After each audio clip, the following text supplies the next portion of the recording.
रंगों का मानव मस्तिष्क पर विशेष प्रभाव पड़ता है। रंग सार्वभौमिक आनंद की प्राप्ति का स्रोत है। सभी परिवार अपने घरों में सुंदर रंगों का उपयोग करते हैं। रंग नीरसता को समाप्त करता है और आनंद उल्लास को भर देता है। कला के अन्य तत्वों से अनभिज्ञ व्यक्ति भी किसी पदार्थ के सौंदर्य की परख रंगों के माध्यम से ही करते हैं। प्रकाश रंग प्राप्ति का स्रोत है। विभिन्न रंगों की पहचान इसलिए संभव होती है क्योंकि वस्तुएं प्रकाश को परावर्तित करती हैं या अभिशोषित करती हैं और आंखों के द्वारा हमें रंग दिखाई देता है। कला के तत्व में रंगों का अत्यधिक महत्वपूर्ण स्थान है। इसके महत्व को देखते हुए यह आवश्यक है कि एक कुशल गृहिणी को रंगों की आधारभूत जानकारी हो। रंग की यह जानकारी उसे अपने घर की आंतरिक सज्जा को अधिक प्रभावशाली बनाने में मदद देती है। गृहिणी अपनी कुशलता से रंगों का संयोजन कर घर के वातावरण को आकर्षक और उल्लासपूर्वक बना सकती है। जब हम रंग की बात करते हैं तो हमें ये मालूम होना चाहिए कि रंग कितने प्रकार के होते हैं। रंग 3 प्रकार के होते हैं। प्राथमिक रंग,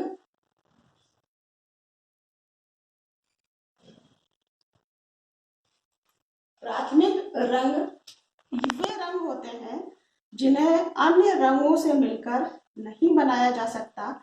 ये रंग चमकीले और आकर्षक होते हैं। ये मुख्य रूप से 3 रंग होते हैं, लाल, पीला और नीला रंग। इसके बाद आता है सहायक रंग या जिन्हें द्वितीयक रंग भी कहते हैं या सेकेंडरी रंग।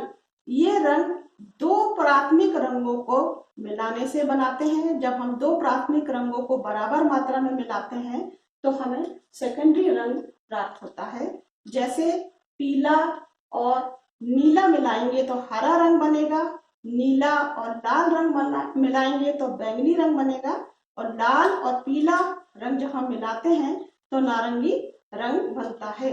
ये रंग भी आकर्षक व गृह सज्जा में सहायक होते हैं।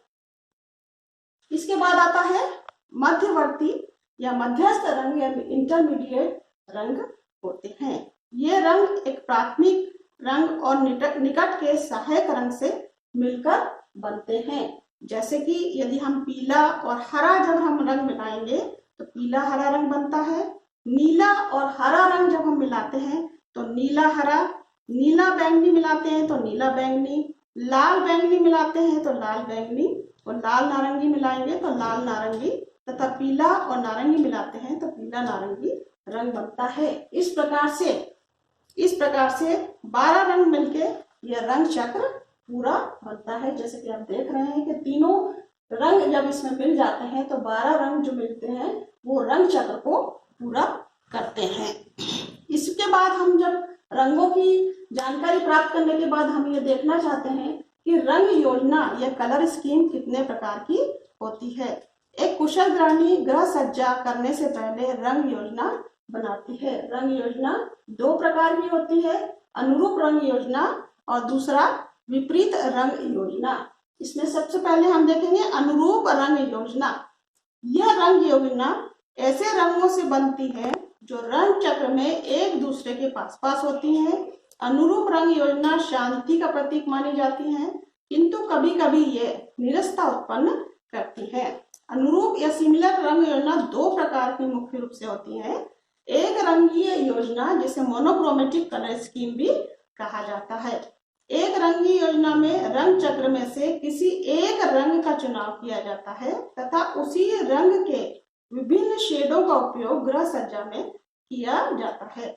ऐसे रंग योजना में अधिकतर प्राथमिक रंगों का ही चयन किया जाना चाहिए। जैसे कि हरा रंग, इसमें आप हल्का हरा, मध्यम हरा और गहरे हरे रंग का उपयोग कर सकते हैं। हरे रंग का उपयोग हम दीवारों पे कर सकते हैं। इसके बाद में गहरे रंग का उपयोग हम फर्श बिछावन या कारपेट में कर सकते हैं और मध्यम गहरे रंग का प्रयोग हम सजावट की अन्य वस्तुओं में भी कर सकते हैं। ये रंग योजना कभी कभी नीरसता को उत्पन्न करती है। दूसरी रंग योजना आती है वो समीपवर्ती रंग योजना, जिसे एनालोगस कलर स्कीम भी कहा जाता है।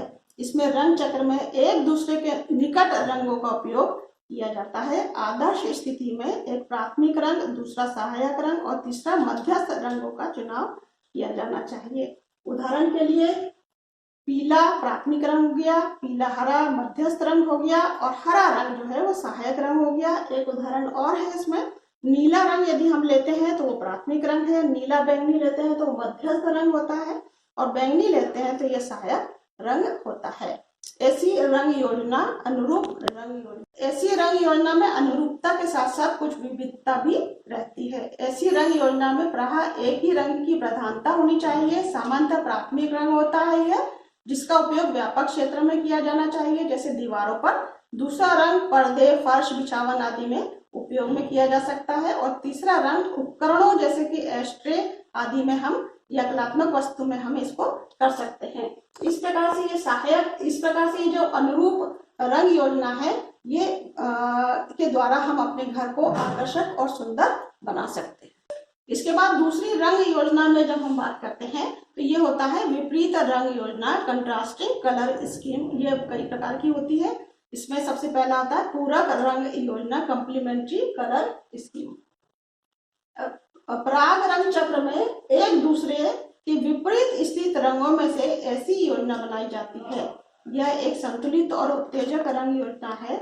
इसमें एक रंग की प्रधानता होना चाहिए और दूसरे रंग को अपेक्षाकृत के क्षेत्र में इसका उपयोग किया जाता कम क्षेत्र में इसका उपयोग किया जाता है। पूरक रंग योजना 4 प्रकार की होती है। प्रत्यक्ष पूरक रंग योजना, डायरेक्ट कम्प्लीमेंट्री कलर स्कीम। यह अपेक्षाकृत सरल रंग योजना है। इसमें केवल 2 ही रंगों का उपयोग किया जाता है। यह रंग चक्र में एक दूसरे के विपरीत स्थित रहते हैं। इसमें एक शीतल रंग होता है, दूसरा गर्म रंग होता है, जैसे कि लाल हरा या बैंगनी पीला या नीला नारंगी। इसके बाद आता है दोहरी पूरक रंग योजना।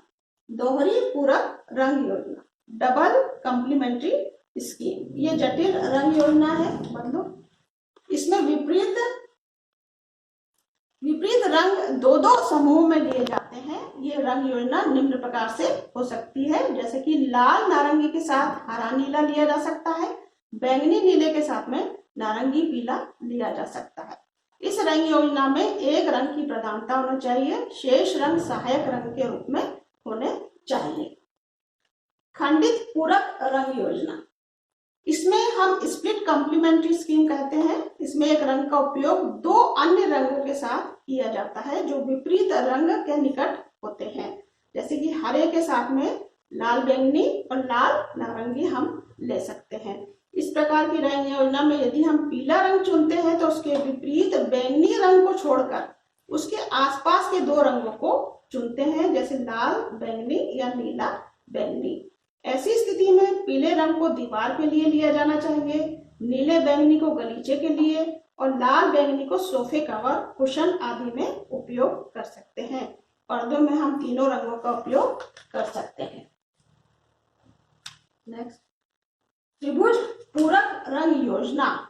इसमें रंग चक्र में त्रिकोण पर स्थित 3 रंग लिए जाते हैं। यह एक संतुलित योजना होती है। इस योजना में 3 प्राथमिक हो सकते हैं रंग, 3 सहायक हो सकते हैं या 3 मध्यस्थ रंग लिए जा सकते हैं, जैसे कि लाल पीला नीला ये प्राथमिक रंग है, हरा बैंगनी नारंगी ये सहायक रंग है, या लाल बैंगनी नीला हरा पीला नारंगी ये मध्यस्थ रंग है। ऐसी रंग योजना बहुत ही आकर्षक होती है। रंगों की पर्याप्त विविधता रहती है, परंतु इसको बहुत सावधानी पूर्वक बनाना चाहिए। इस प्रकार गृहिणी अपने घर की सजावट विभिन्न रंग योजना के माध्यम से कर सकती है। रंगों का ज्ञान वो सभी जगह अपना उसका उपयोग कर सकती है, जैसे कपड़ों में, सजावट में और घर की गृह सज्जा में रंग योजना का उपयोग किया जा सकता है।